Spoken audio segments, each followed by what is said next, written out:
সুনামগঞ্জের জামালগঞ্জ উপজেলার ভাটিয়া লালপুর গ্রামে পুলিশের হয়রানি প্রতিবাদে মানববন্ধন ও বিক্ষোভ মিছিল করেছে এলাকাবাসী। সোমবার দুপুরে স্থানীয়দের আয়োজনে এই কর্মসূচি পালিত হয়। এতে বক্তব্য রাখেন গ্রামের প্রবীণ আব্বাস আলী, জয়নাল হাজারি, আব্দুল হাশেম, রহিমা খাতুন সহ আরো অনেকে। বক্তারা অভিযোগ করেন, সাজাপ্রাপ্ত এক আসামিকে ধরতে গিয়ে পুলিশ ব্যর্থ হলে নিরপরাধ দুই গ্রামবাসীকে গ্রেফতার করে হয়রানি করে। বর্তমানে নারী পুরুষ সবাই গ্রেফতারে আতঙ্কে রয়েছেন। বক্তারা হয়রানির তীব্র নিন্দা জানান এবং প্রশাসনের হস্তক্ষেপ কামনা করেন।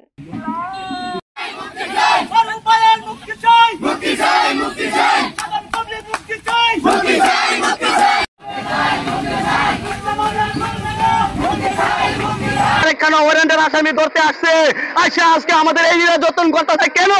আমাদের এই নির্যাতন করতেছে আমাদের একজন হাজি সাহেব মানুষ কেন আজকে জেলের ভিতরে থাকবো? জামালগঞ্জ থানার ওসি কাছে বলি কেন আমাদের এই মিথ্যা মামলা যে আমাদের এলাকার হাজি সাহেব কেন ধরে, তার মুক্তি চাই, মুক্তি চাই।